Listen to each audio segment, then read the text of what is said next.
ever since the invention of video games, I find the prospect of watching sports to be incredibly boring. I'm not talking about actually playing the sport, because obviously being on the field and practicing football or practicing whatever sport you're doing is entertaining and is healthy.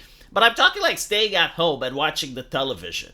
Why would I watch Grand Prix when you can actually play a video game of Grand Prix? Why would you watch a couple of people chasing after a football when you can watch a Let's Play of that? It's more interesting, in my opinion. But it seems that I'm not the only one who thinks this way, because there has been a drop in viewership for these sporting events, like the Olympics, for instance. Less and less people are watching. But what people are interested in, however, are the politics surrounding these events. Because now you have the situation where every year the athletes and the people attending these events have to deal with the bullshit of the host nation. And it's very difficult to decide which one was worse, the sports that took place in the Middle East or the sports that are taking place in France. Because you see, in the Middle East, I think it was like the World Cup, the FIFA World Cup in Qatar. It was something with football, anyway. And they didn't allow booze, right? Because it's the Middle East. And more importantly, they didn't allow the American flag. Not the one with the stripes, the rainbow one. Like, if you wore that, they wouldn't allow you in. So it was absolutely hilarious to see people freaking out over the internet. It's like, oh my god, we have to deal with the bullshit. Like, we love multiculturalism, but this is too much multiculturalism. Like, we expected that our culture would dominate the multiculturalism. And then you had, like, something similar happening in China. Athletes were complaining that they were being starved. The food wasn't nutritious enough. Now, again, like, the food was probably nutritious enough for the average person, but we're talking about athletes that are competing at the peak human level, and they require a lot of nourishment. There were accusations suggesting that they were feeding the Chinese athletes more so that they have an advantage. I haven't really looked into it, but I did see the article, so that was hilarious. And now it's all about France. It's like, oh, vive la France. You know, like, what could France possibly do in order to become an international embarrassment? Like, what could France possibly do so that the Middle Eastern person and the Chinese person could laugh at them? Well, you see, it's about protecting the environment, right? Mother Gaia doesn't like air conditioning. Like, you are destroying the core of the earth if you turn on the air conditioning. So all the athletes now have to suffer. I want you guys to understand. Athletes are coming from all over the world, again, to take part into one of the most difficult competitions of their lives. Like, there is nothing more difficult than this. And they already experience jet lag. Like, obviously, someone that's coming over from China is going to have a disadvantage simply because they need to accommodate to the new time zone. So how can you make it more inconvenient for them? How can you fuck with them even more? Oh, that's right. Take away their air conditioning in the middle of the summer. I mean, that's definitely going to help them achieve that peak performance, right? I do have a question, though. Like, this is for people that happen to be in France. I genuinely want to know this, all right? Maybe you don't know either, because I genuinely don't. Does Macron have air conditioning in his palace?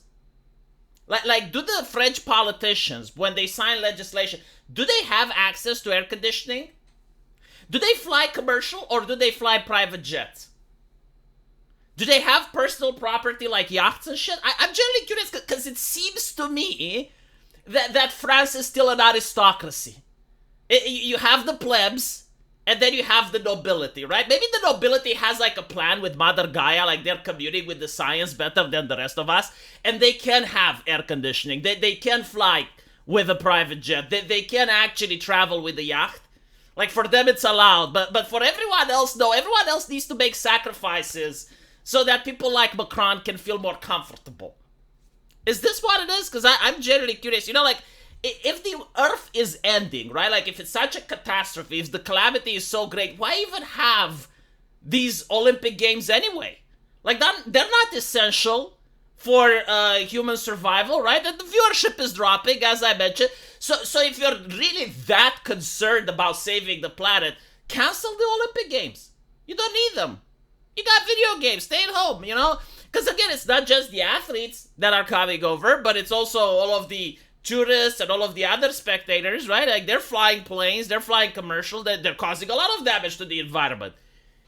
But apparently, no. Apparently, like you just have to do this whole thing where we pretend to be decent people, right? Like we just virtue signal, we do like the bare minimum, but the bare minimum also has to be as obnoxious as possible so people talk about it.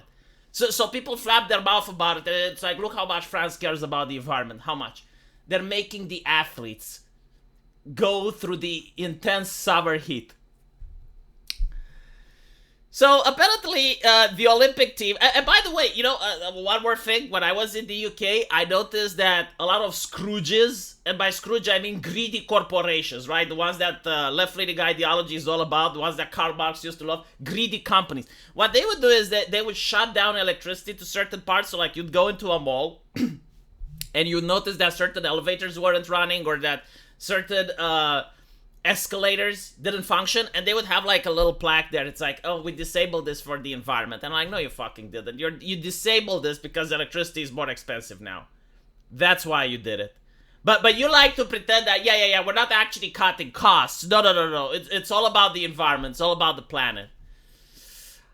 So the US Olympic team is one of a handful that will supply air conditioning for the athletes. Yeah, because apparently what's happening is that many of these athletes have realized about the conditions they're going to be in, and they're like, you know what, we're just going to bring our air conditioning from home. Like, this is unacceptable, right? Like, if France is such a poor nation, if it's so impoverished and incapable of providing us with the bare minimum accommodations, then we're going to bring it from home. So there is this invention called the mobile AC. It's not as good as an actual AC, but it's better than nothing, right? So apparently, as you can imagine, in a period in time in which consistency and predictability is critical for the Team US's performance, in our conversation with athletes, this was a very high priority. Right, because obviously, as I mentioned before, you're coming from the United States to France, you're already suffering from jet lag, and you need to compete at the highest level. You don't want any sort of like, oh, I didn't sleep well last night because I was in scorching heat. I couldn't fucking breathe. It's horrible, right? Like, you don't want the athletes to say that. You actually want them to be able to compete properly. The Washington Post reported that Germany, Australia, Italy, and Canada, and Britain were among the countries with plans to bring air conditioning. I mean, for fuck's sakes, like Germany, that voted for the Greens. Even Germany is like, this is nonsense. This is a level of bullshit that's unthinkable. I'm actually curious, though, if France is going to stop it, because they can also pass legislation and say, no, you can't bring your air conditioning from home either. To which the athletes may just choose to pay for their own accommodations, although that would offer an advantage to the ones that have the money to pay for their own hotels, rather than the ones that just go where they're supposed to.